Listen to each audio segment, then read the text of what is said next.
Who is climbing? Who is falling? And who just flat out stinks? Some of y'all football sucks. This is the Big 12 Power Poll with Jake and Ben on 97.5, the KSL Sports Zone.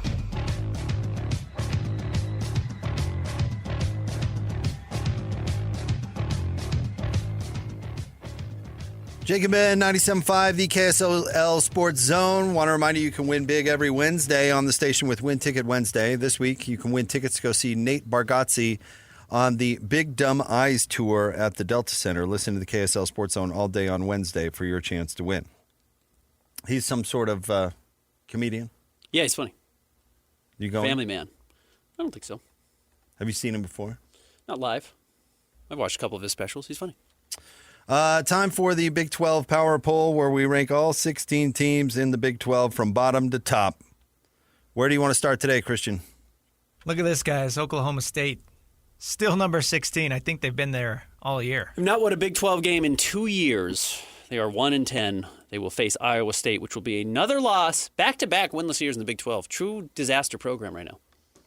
Remember when they were 3-0 playing Utah for conference dominance? And we thought, this is it. These are the two future powers, the Big 12, showing up early. And no. It feels like they fired Mike Gundy forever ago. Yeah. Wonder what he's doing now. He was talking about the hockey team, but it seemed like at the time he was talking about the hockey team, he was making fun of the football team because he said this is a hockey school now. I can't remember exactly what he said, but yeah, it certainly wasn't. It wasn't a glowing endorsement of the football team. It didn't feel like to me. So, or he was complaining about Dan Lanning having $40 million or whatever it was. He doesn't have any money. So, yeah, we'll see what they do in the offseason. And again, because of the transfer portal, you can turn things around quickly. So, but yeah, Isaac Wilson's greatest accomplishment might be putting an end to the Lincoln Riley, or not the Lincoln Riley, the Mike Gundy era in Oklahoma State. He started the snowball falling down the hill. Next. Number 15, Colorado. Also a disaster year. Probably gets a pass because of a little bit of what they did last season and because of what they lost. But, okay, why'd you lose everything and not retool at all? That standard doesn't apply to Dion. In what way? That you lose everything? They're never going to fire Dion. Their athletic budget, fundraising, or whatever, what do you think it was the day Dion got to town? 10 times what it was before? Yeah, it was $8 before that, and then it was, in the millions before or after. They're just not going to they're not going to walk away from that. There's no way. And Dion knows that, so he's going to leave that job when he chooses. Because he's just worth too much to the program financially. He just is. It is so strange. And what's funny is 3-8 at this point, if you were to remove Dion's sheen from the program, this is normal. This is exactly what we expect from Colorado. They'd be talking about moving on from this coach to the next one, but they don't. But here's the thing, I'm not even, what we're saying is like, this is probably par for the course this is who Colorado should be, probably. I actually put them not in the same category as USC, but more in that I think you can win at Colorado. I think they can. have national championships in their history, and Boulder is cool. It is a cool town. I think you can win at Colorado. They've hired a cavalcade of bozos. And you know what? Dion is what he is, but I'm not convinced he's a good coach. No, of course not. But this is what they have been for the better part of the last 20 years. And if you're okay with that, which they've shown, they'll replace the coaches every 3 years when this is what they all do.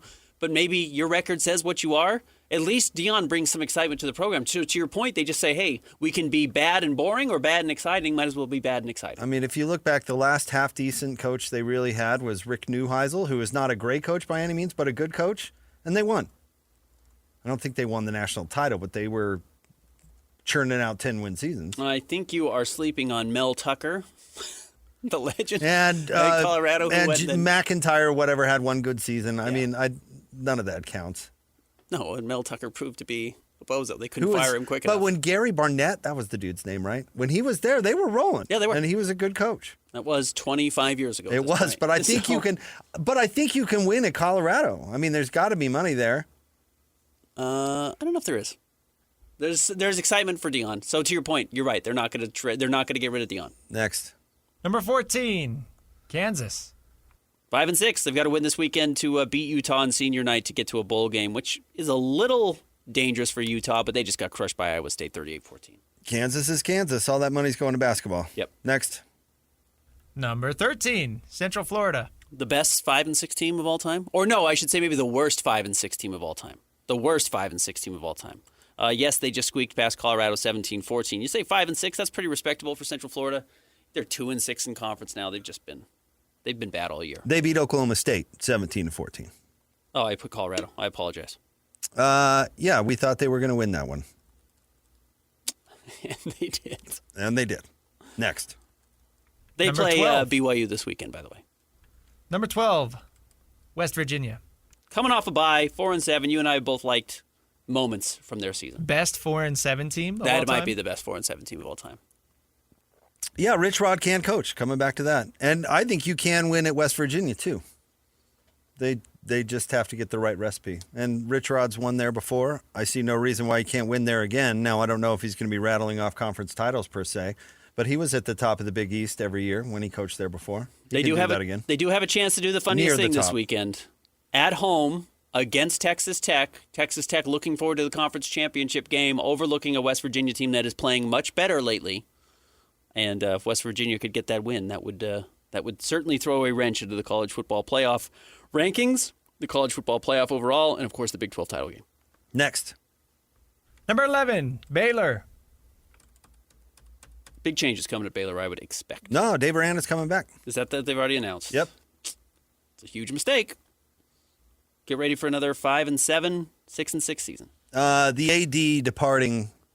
Probably saved his job. That's basically the reporting coming out of Baylor is that the AD, they have to find the AD before they're going to find a football coach, and they're not going to rush the AD hire just to find the next football coach. So Dave Aranda, they've already said he's coming back Could next year. always be worse. Whatever team you have, you could always be the Baylor Bears. Whose athletic director is on the field yelling at the star tight end transfer, so he gets fired. He has to step down from the college football playoff committee. And as a result of that instability, you can't fire your coach who's no good. I think there's more to the story than just yelling at the player. Of course, yeah, there's definitely more to the coach there. I think there's stuff they're trying not to. In fact, I think they don't hate it that people assume it was because of the player. Mm-hmm. There's more to that story than why he stepped down than that. They play Houston this weekend with a chance to go to a bowl game. Next. Number 10, Kansas State. Remember Dave Aranda's We Pay Players t-shirts? That didn't work out very well. 5-6 Kansas State just lost to Utah 51-47. That was a fun game. Yeah, it was wild. They played great. If they played that way all year, they would have a lot more than 5 wins. Kansas State's not inept. Be really curious what they do this offseason. Well, they shouldn't change their coach because I think he's a good coach. They do have a good coach, and there's some people in Manhattan that are a little grumpy, but I think he's pretty good. I think should they do something different at quarterback? Avery Johnson's only a junior. No. You think they should bring him back? I think they should bring him back and surround him with players and use him correctly. We had our guy on last week who covered Kansas State, and he kind of threw the rest of the team under the bus, which I don't know, might be fair, might be not. But Avery Johnson is good enough to win college football games at Kansas State. He is. I think that. So, and I think Kleiman can. I mean, he obviously can scheme up a game, and his players have done anything but quit on him. I mean, hot take? I don't know about you, but I don't think that Kansas State team looked to me like a team that's quit on their coach. I think Avery Johnson might be the James Harden of college football quarterbacks. The numbers are great. Kind of always saying, yeah, you just got to surround him with the right guys. Why is it always the other guys you got to surround him with? Why is it always everybody else? What's going on here? I would put him more in the category of like an Anthony Richardson, where the physical part is so tempting. It is. Yeah, it certainly You're is. like, this guy can run like the dang wind, Yep, and he he's can. pretty big, and he can throw okay. I think is a key word. Right, but I think it's easy to fall in love with that. Yeah. I think Anthony Richardson went, 10th or whatever it was? Yeah, it was a horrible pick. He could. I'd pick Avery. Yeah. I'd pick Avery Johnson as a thrower over Anthony Richardson. Would you? Yeah. I don't know if I would. Watch Anthony Richardson for 10 minutes. Yeah, right. He's not an NFL player. Even when he beat, neither is Avery Johnson. Even when he beat the Utes. Yeah, but nobody's making that argument. Anyway, not to get lost in neither it. here nor But there. I think Avery Johnson's perfectly good enough to win his senior year, but they got to figure out their scheme and who to put around him. Next. Number 9, TCU. Excuse me, Houston. They lost to TCU. Lost 2 of their last 3. Absolutely choked down the stretch. Probably this is probably more accurate to who they actually are. They had a very soft schedule throughout the season. They missed most good teams. They lost to TCU 17-14. Fritz has grown as a program. It's a good season. 8 wins is great. Again, to the point where, yes, they had a chance to make the Big 12 title game. They blew it. This is a huge step in the right direction. Next. Number 8, Iowa State. This is what they do every year. They're going to beat Cincinnati this weekend, I would think. Or, Oklahoma State this weekend. They will definitely beat Oklahoma State. 8-4 is a very productive season. Yeah, I think it could have been better if they didn't have some injuries. And they were in the conference championship game last year, so I'm sure they feel like this is a bit of a step backwards, but they can always justify it by saying, at least we're not Baylor. Which they're not. Yeah, they're better than that. Next. Number 7, TCU. Probably could have had Iowa State ahead of TCU. It might have been my fault. I think you guys both did. No, we all had them behind. Beat Houston 17-14. Not inspiring. They did not look good against BYU. It's fine. It's better. Again, I hate to use this as a baseline. It's better than Baylor. That might be what a lot of these athletic directors are saying. Can't believe I'm saying this, but TCU's offense has to get better. Yeah. Their offense kind of let them down this year. Now, Houston's a good defensive team, but only put up 17 as an air raid team. What are you doing? No, there was an argument that TCU's quarterback was the best in the conference coming back. So, yeah, not very good. Next. Number 6, Cincinnati. A better performance against BYU than I expected. Well, they have a good quarterback. Sorsby's pretty good. He's going to get a chance to play on Sundays. Gets the ball out quickly. He's pretty mobile. It's an equalizer, Yeah. and he played well against, and he played pretty well. I shouldn't, overstate it, but he played well against BYU. Two bad against turnovers. a really good defense. Well, one of them was a turnover on downs, but then the wide receiver deciding to throw the ball on the ground as he was getting tackled was an interesting decision, and 3 missed field goals. Could have changed that game, but BYU put them in situations where they had to make tough plays that they aren't capable of making, and that's a credit to BYU. Next. Number 5, Arizona State. It is funny that 4 of the top 5 teams on this list are teams that came from outside the Big 12 not too long ago. Starting with Arizona State at 8-3, beat Colorado 42-17. They've got the rivalry game against Arizona this weekend. Well, the creme de la creme of the Big 12 wasn't left. That's It's true. not like the rest of these teams were finishing at the top of the Big 12 before. That's true. I mean, occasionally Iowa State would drop out of nowhere, but they it's didn't not come like... in and displace anybody. No. They filled a void left by Oklahoma and Texas. And probably not on the same level as Oklahoma and Texas. Agreed. And that's the PR problem that they actually No, face. that's a really good point.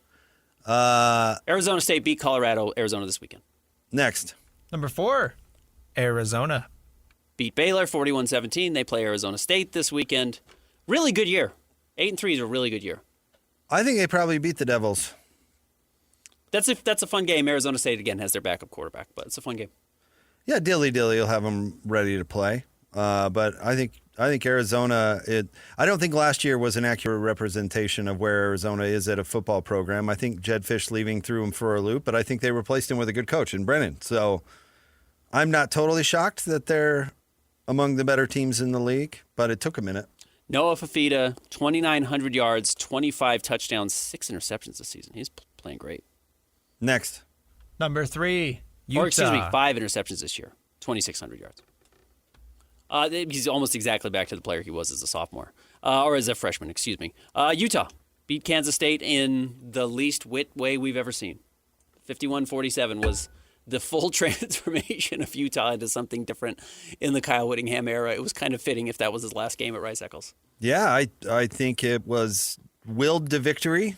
The defense really has to recover. I don't think that's an accurate representation of the defense. It better not be. But to get run over like that is pretty wild.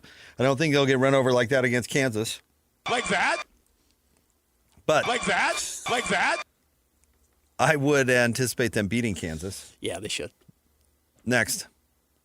Number 2, BYU. 10-1, beat Cincinnati, closed the regular season against Central Florida, set themselves up to be exactly where they wanted to be. It's a great season for BYU. To do it with a freshman quarterback is nothing short of remarkable. Yep. And to have a chance to play their way into the playoff, I think is pretty cool. I do think only one Big 12 team's getting in. So, Unfortunately, I think it's winner go. I almost said winner go home. I guess they go into a bowl game of and a some good bowl sort. game. Yeah. but I think they're going to have that as long as they get off the bus against Central Florida, which I guess I would expect. Yeah, it's a given. They're playing at home. They don't even have to get off the bus. Well, they take a bus from the hotel to the stadium. They should walk. All right, next. Still number 1, Texas Tech. I don't like that they had a bye this late in the year. I love David James' idea of putting BYU Utah on the Wednesday before Thanksgiving and giving them a bye in that week. Okay. The week before. Like if you're going to have a November bye, play your biggest rivalry the Wednesday before Thanksgiving and have a bye going into it. I heard David talking about that today. I thought that was pretty brilliant. Because having Texas Tech have a bye now, it just makes absolutely no sense. Agreed. I would guess that the coach would say, give me a bye in early November. Yeah. Like a bye in late November doesn't even do you any good. You've got a bye week going into West Virginia. Thanks for that. I do think this is an advantage for Texas Tech, though, because, you got a week of not having your players out there getting beat up while Chase Roberts was getting beat up. If you're at all healthy going into that bye week, you get to avoid a week of potential injuries. So I think this is going to be an advantage this late in the year for Texas Tech against BYU in the conference championship game next week. Review. Top 10, Kansas State. Number 9, Houston. Number 8, Iowa State. Number 7, TCU. Number 6, Cincinnati. Number 5, Arizona State. Number 4, Arizona. Number 3, Utah. Number 2, BYU. And number 1, Texas Tech. All right, we're going to talk to our friend Brent Myers, interim coach at Weber State, coming up next. They're coming off a big-time win over Northern Arizona. We'll get to that straight ahead on the Jake and Ben Show, 97.5, the KSL Sports Zone. Whether it's the Jazz, Utes, Cougars, or Aggies, these guys have got you covered. Time to eat, fellas. You're locked on to Jake Scott and Ben Anderson 1, 2, 3, move it. on 97.5, the KSL Sports Zone. Jake and Ben, 97.5, the KSL Sports Zone. Our next guest visit on the program is brought to you by our friends at Belliston Jewelry. They design and manufacture fine jewelry right here in Utah. Discover the new Belliston Love Collection. Exclusive designs you won't find anywhere else. Belliston Jewelry, locally made just for you, cherished for generations. Weber State coming off a big-time win. Our next guest is the interim head coach and our good friend, Brent Myers. What's going on, Coach? Hey, Coach. Hi, guys. How you doing? Well, compared to the last time we talked to you, which had been a difficult result, this was pretty amazing. 48-28 over a very good Northern Arizona team. What happened? What did you see on the field? Well,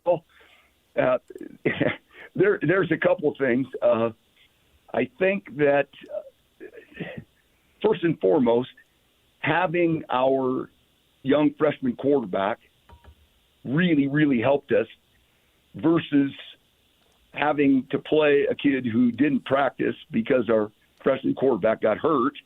And there was just a really cool calm that our QB brings. And we took the first drive and we went right down the field and scored. A couple really good completions by him. We got him in rhythm. And next thing you know, we popped about a 40-yard run, and it was really well blocked. Wide receiver blocked a safety that we needed to make sure we got blocked on the perimeter, and we bounced a zone play and cut it vertical. And next thing you know, we're up 7-0. And I'm in the back of my mind, I'm going, oh, that's so good because we started fast, which we emphasized all week long. And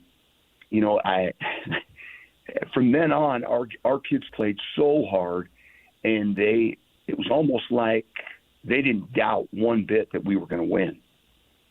And interestingly enough, ironically enough, I was just having an exit meeting with one of my seniors, and he said to me, he goes, Coach, we went into halftime. I had no doubt in my mind that we were going to win. I looked at him, I said, really? And he goes, nope. He goes, that's just the way it felt. The juice, the passion that we as a team showed, I just knew we were going to win. And I was like, oh, okay. So, yeah, it was a great day. And the kids played so hard. And they made plays, and they kept playing. And we got a bunch of really good third down stops on defense. And our pass rush was fantastic. and our coverage was really good because the QB at NAU is really a good quarterback. And I think we kept him off his spot, and I think we pressured him enough, and we sacked him 3 times, but he was having to scramble and threw a bunch of balls away just to, get to the next down. And we stopped the run. We only gave up 53 yards rushing, and I just so proud of the guys on defense. And then up front on offense, we rushed for over 200 yards, and I think they were top 3 in the league in rush defense, and we gashed them. And our kids were physical, and just I can't say enough about how hard they played, and it was awesome. Well, on that note, I can keep going if you want me to. Well, on that note, talking about your defense, I'm no football savant coach, but I know if you hold the other team to 2.1 yards per carry on 25 attempts, you're doing something right. Oh yeah, you aren't kidding. Yeah, I'm just telling you, our guys played so good up front, and our linebackers played good. And oh man, it was really, really a fun day, and they were locked in, and I'm so happy for them. Because at least they, through the transition and all the uncertainty of what's going on here, they responded, and I'm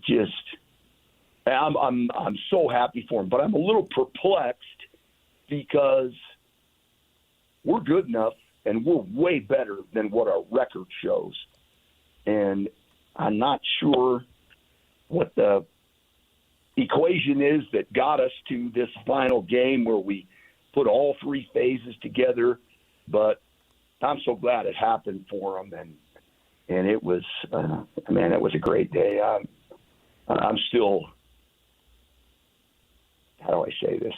I'm still kind of riding a high on it because it's just so cool to visit with the kids, and they're so excited about getting that win. And it's just a juice here in the building that hadn't been here for a long time, and I missed it. And we got back to Weber State football, and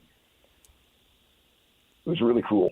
What does it mean for you specifically? I mean, you're the interim head coach. You got the win. What does that mean for you? Oh, well, what it means straight up is that I'm 1-1 as a head coach. So I got a 500 record, which is cool. Our former head coach here, who's our radio guy, and his former AD here, Jerry Graybill, he said to me in the radio interview, he goes, you got a better head coaching record than I do. You keep the game ball, or what are you going to do to celebrate it? Well, let me say this to you.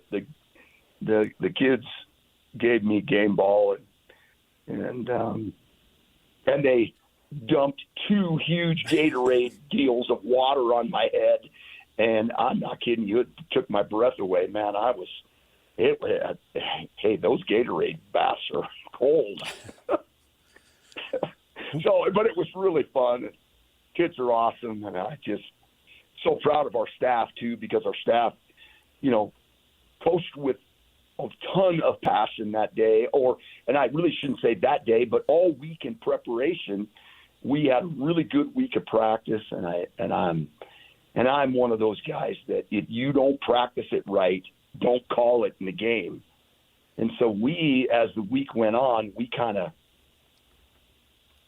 decreased but emphasized what we felt was going to be really good for us, and that's what we called in the game, and they executed what we practiced offensively and defensively, and I think that's maybe as much responsibility for why we played good is that the kids were successful at it in practice, and then they executed it in the game. And I'll give you a little coach speak. One of the things that I have kind of instituted with my old line, but I instituted to the whole team, is what I stole from John Gruden called RCEs. Okay? And RCE means recognize, communicate, and execute. And we kind of emphasized the part of it, the pre-snap communication, and then the recognition of the front, the formation, whatever it might be, and then the communication involved, then executing what we practiced, they took that to another level as a team, and that's why we played as well as we did, in my opinion. So it was really, really fun. All right, so what do Ben and I have to do to make this head coaching thing permanent? Who do we have to call? Yeah, who do we call? Yeah, what do you need us to do, Coach? And in all seriousness, is your name in the hat? Do you want this gig? Yeah, what's next? Well, the job officially closes on Friday, and I am going to apply for the job. In all the busyness that I have had in the last 2 days, I haven't quite finished my application, but I have to do that officially. That's all a part of it. I'm hoping to be considered. I don't know where that will go, but I got my fingers crossed, and we'll see what happens. I'd like to be the head coach, but I don't know that that's in the cards. I'm not exactly sure, and I really shouldn't go on beyond that. But it's a special place for me, and I have a lot of memories and from here, and great experiences with Coach Hill, and I want you guys to know I relied on him quite heavily the last 2 weeks, and he's been an awesome advisor for me, and so we'll see. These are very unpredictable things, and you guys know it because you guys cover all the coaching changes that have occurred over the past probably 2 months now. Holy cow, is college football crazy, man. Well, I think whatever happens, we're rooting for you, and we hope this isn't the last time we talk to you, Coach.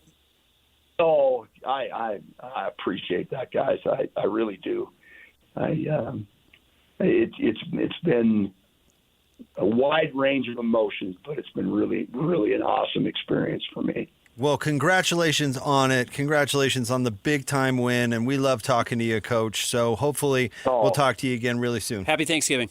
Oh, thank you, guys. You guys have a great Thanksgiving, and I appreciate you, and this has been really fun. Yeah, back at you, Coach. Thank you very much. There you go. That's Weber State interim head coach Brent Myers, but I mean that sincerely. I hope he gets the gig. Yeah, absolutely. That was a great win. Yeah, 48-28 over a good team. As he mentioned, we have seen a lot of teams quit in that situation. There are a lot of teams that say, well, the head coach that we committed to or we're playing for is gone. Let's just get to the offseason and whatever happens. Not playing for the FCS playoff at this point, so why are we going out there and putting our bodies on the line? But they did. So congrats to Coach Myers. All right, let's give away some Jazz tickets. Hit it, Christian.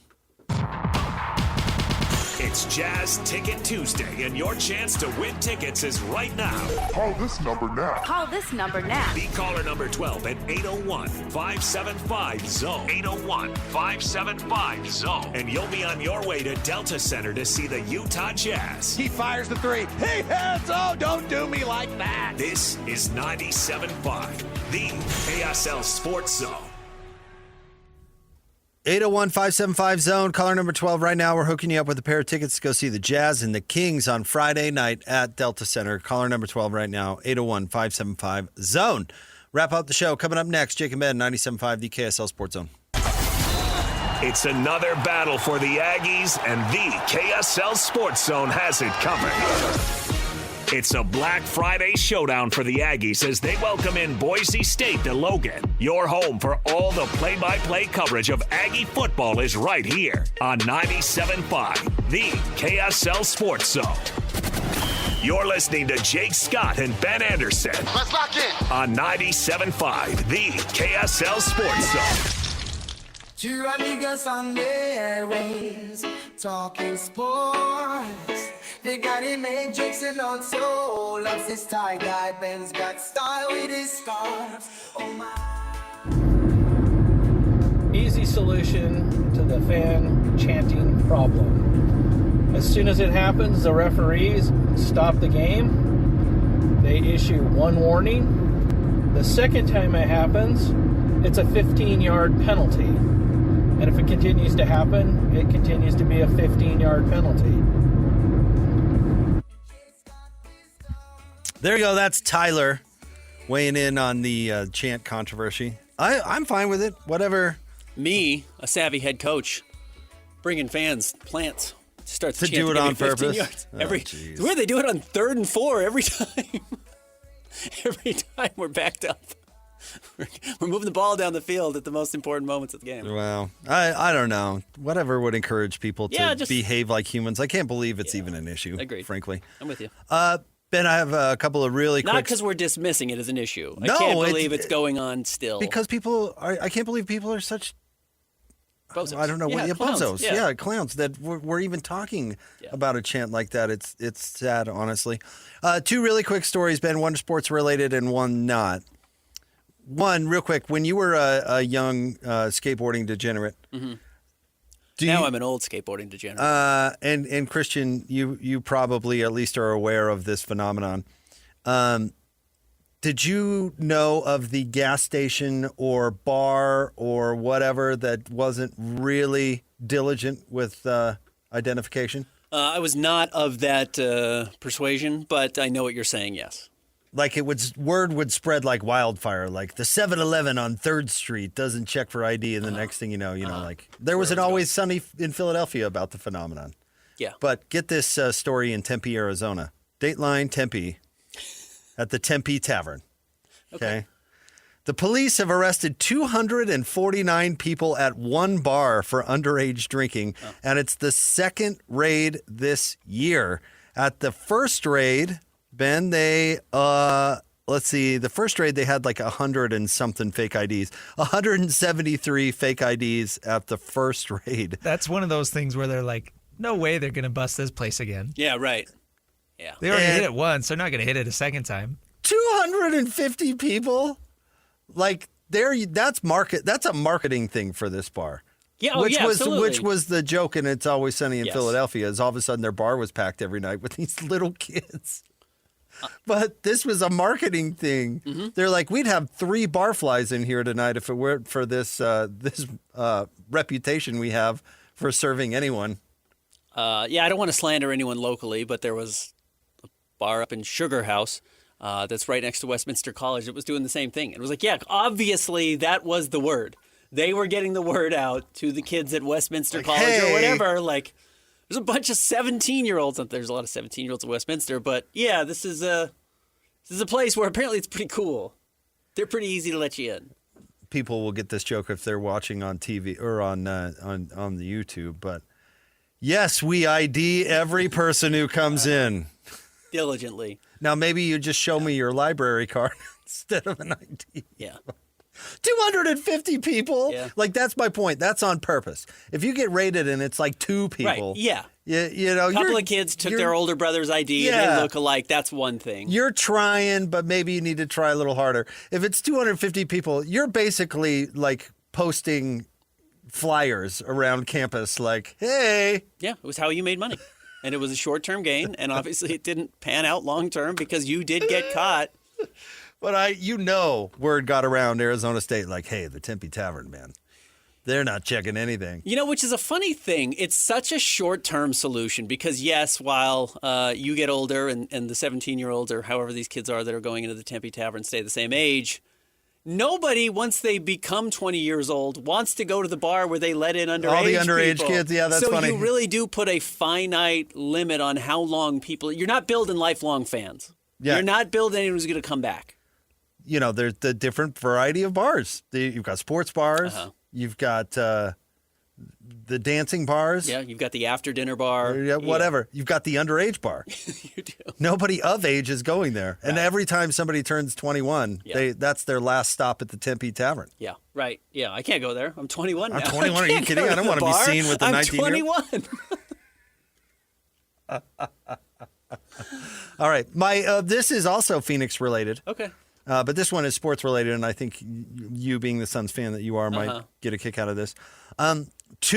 According to Yahoo Sports, 2 Suns minority owners claim majority owner Matt Ishbia has committed fraud by using the team as his, quote, personal piggy bank, unquote, and allege he failed to fund a recent capital call on time. The suit alleged that Ishbia engaged in mismanagement, conflicts of interest, and a lack of required transparency. A spokesman for the Suns said this filing is a, quote, shameless shakedown dressed up as legal process, unquote. What are they going to say? But, it's funny. The Suns have had a low-key great year. They're 11-7. I know that's not going to blow anyone away, but right now they're in the 6th spot in the West. Like, they would be guaranteed a playoff spot today.